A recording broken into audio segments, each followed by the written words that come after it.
welcome you to Melbourne, Australia, the home of the Crown Casino, where tonight, poker history will be made as the biggest names and hottest young players take center stage. But they're not fighting for a trophy or a check, just cold, hard cash. With over $4 million on the table and hundreds of thousands riding on the turn of a card, it's a poker player's dream. Cash games are super delicious. No crowbar, no matter how big it is, can remove you from your seat. One thing I really do like about these cash games is the competition. There are a lot of tough players going to be showing up for this cash game. This is what I love to do. This is real poker for me. Poker's top stars and young guns are about to do battle. Who's going to get rich? Who's going to go broke? From the Crown Casino in Melbourne, Australia, it's the PokerStars.net Aussie Millions Cash Game Invitational. And we welcome you to the Crown Casino. We are here in Melbourne, Australia. And hello again, everybody. Barry Tompkins, along with my partner, poker expert Bart Hansen. One of the highlights of our time here in Melbourne, the Cash Invitational. Phil Locke, one of the great players, starts with $200,000. Next to Phil, it's Jamie Pickering. He owns the Bedroom nightclub on the Gold Coast of Australia. Very good cash game player. Nicky Jedlicka, known to be very reckless with his bankroll. Starts with $200,000 as well. Andy Roble, 2008 World Series of Poker. He cashed $144,000, three-time dropout of Michigan State University. Well-known cash game player Tom Dwan, just 22, started playing at age 17. He's got $1 million. And Patrick Antonius, is there a better player in this poker form than him? Former tennis player, former model, and now he is playing the game that he loves the best. Here are the chip values. Black chip's $100, the dark blue chip $500, baby blue chip $1,000, the orange chip $5,000, and then the big kahuna, $25,000 for that pearlescent placard. I love playing with those placards. A stack of 20 of those is worth $500,000. We're going to be playing half no limit hold'em, half pot limit Omaha, and the blinds are 500, 1,000 with the 200 ante. And Phil Locke with an ace deuce suited. Well, all these players are deep, at least 200 big blinds deep, 200,000. Of course, Durr playing $1 million, Antonius with $2 million. Queen 7 being squeezed out by Roble. Now Dwan. You never don't defend, right? You always defend. I just want to make sure I got the memo right. Like 9 deuce offsuit, doesn't matter, right? It's just... Well, that's a very loose defend there by Dwan with jack deuce offsuit. King 3-10 on the flop. Both players miss here.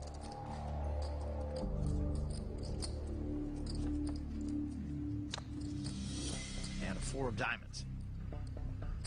Locke has got a gut shot now to a 5. I check. So check, check, and a 6 of spades on the river.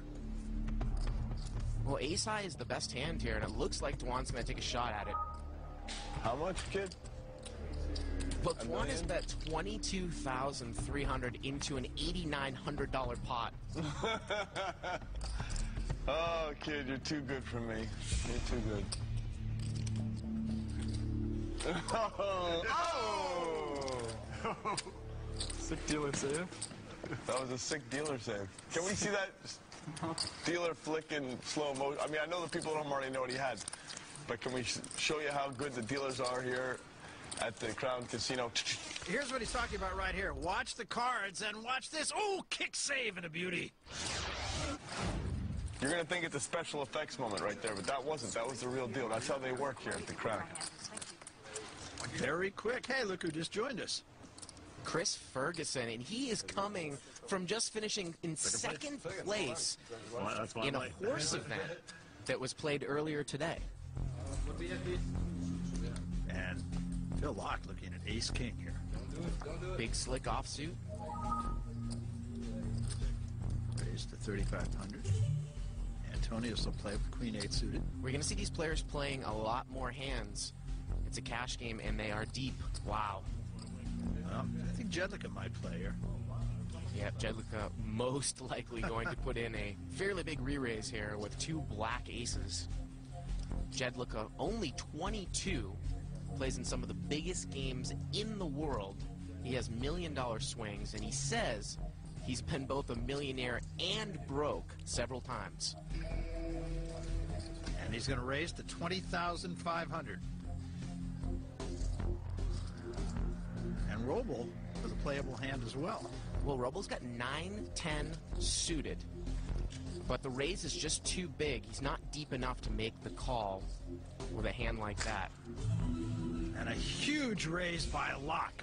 Over 100,000. Well, they're going to get it all in here for sure. Locke is committed over half his stack, and Locke's in big, big trouble here. He only started with 200,000, so Jedlicka's, I'm sure, going to push all in. All in. There he goes.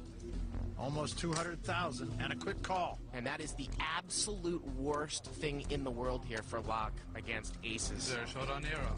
Everyone at home knows what we have. We might as well catch up with the viewing audience. Oh, that's what it looks like when a guy has aces versus kings. Can you run it here? It's my only buy-in. Let's run it twice. You want to do two boards? We can do it. 2 boards. Is that possible? 5 and 5. 5 and 5. So they're going to run it twice here. And here's the first board. It is a Jack 8-6. That's no help to Phil Locke. And a 9. Jedlicka is going to win the first. All right, I don't So win that Jedlicka's one. won 50% of the pot. That's over $200,000. He has the ace of clubs. I'd have been better off with like 7-10 on that one. So here we go. Second time now. And the flop. 5, 7, That's 10. hard. Another bad flop for Locke. Good shot. On the turn, it's queen. Well, Locke could catch a jack here for a straight. But he didn't. And Jedlicka's going to win both halves of the pot. right. And he's going to bust Phil Locke. I have less than 200. Is the Bank of Dur open? How much more do you want? 200. Within a month, right? Yeah. Month's Are you fine. in Vegas the first week of January? Month's fine. Bank wire's fine. And so that little deal is concluded. $200,000. These guys are friends. First week of February. I mean, I wasn't very worried, but I always. And he's going just to, in of case. course, make note of it in his BlackBerry. I'll tell you, every time I loan $200,000 in cash, I got to put it in my BlackBerry. Always forget about those things. He'll keep on keeping on, though. This is the Aussie Millions Cash Game Invitational, and we're coming back. We welcome you back to the PokerStars.net Aussie Millions Cash Game Invitational. We're inside the Crown Casino, where Phil Locke has just taken a devastating hit, courtesy of Nicky Jedlicka's aces. All in. Jedlicka pushed all in, and Locke just couldn't resist gambling with Big Slick. They ran it twice, but Locke came up empty, losing everything. Is the Bank of Dur open? Fine. Bank wire's fine. Locke borrowed $200,000 from Tom Dwan to stay in the game. He's going to need to double it just to break even. Nicky Jedlicka is off to a great start, though, but the rest of the table has been quiet with our 2 big stacks, Patrick Antonius and Tom Dwan, hovering around break even. Hello again, everybody. I'm Barry Tompkins, along with my partner, poker expert Bart Hansen. Now, Bart, let me get this straight here. We just saw Phil Locke look across the table and borrow $200,000 from a guy he's playing against, Tom Dwan, and that exchange was made with no problem. Is that something that happens all the time? Well, yeah, you know, actually, it's pretty common to borrow money from other players at the table. It's a little uncommon when you're borrowing $200,000 from a 22-year-old. The thing about this game is it's really big, so Locke wants to stay in the game because he's not going to be able to get that 200 grand back in any other smaller game. You know, I guess the real bottom line is in this game of poker, and particularly in this type of play, that the game really never is over until it's over. Well, play continues here in the PokerStars.net Aussie Millions Cash Game Invitational. Everybody who started still there, but Phil Locke on his second time around. Pickering with an ace-king. Again, 501,000 blinds. Now, hands like this have huge, huge value in a game like this, a cash game where the stacks are deep. it's almost automatic that Jedlick is going to call, because if he does hit a 3, he can win a huge pot against an overpair or top pair. And Robo will throw away a Jack-4. And Dwan with a 10 deuce suited is going to jump in the fray here. Well, yeah, Dwan just looks like he's comfortable playing any 2 cards. How about Chris Ferguson? No big hand and a big blind. Yeah, and looks like he's got re-raise and chips. 20,300. Now, this is an interesting spot here for Pickering. Ferguson is a tournament player, and when he plays cash games, he plays